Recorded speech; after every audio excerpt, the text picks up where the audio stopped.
Hello everyone. Today we are solving Koko eating bananas.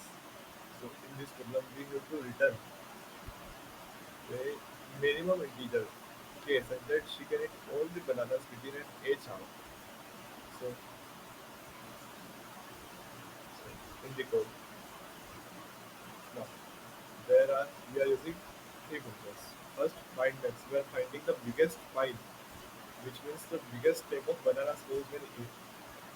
So we are using for loop and finding the maximum between the piles of I and their maximum between them,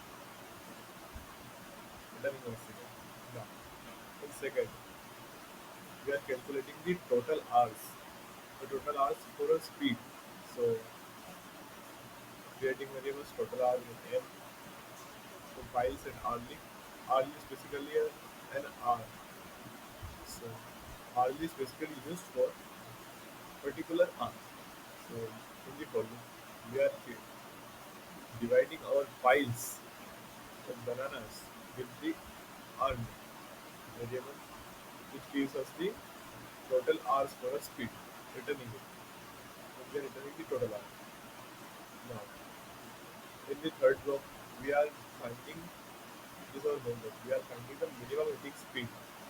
Find the smallest possible speed using binary search. We are using binary search low, high. In value, we are counting with slow plus high by 2 in total hours. We are calculating the total hours function for piles and mid.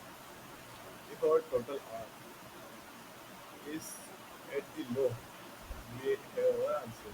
If it doesn't have the low, then we are moving the low pointer and high pointer, which gives us the smallest possible speed.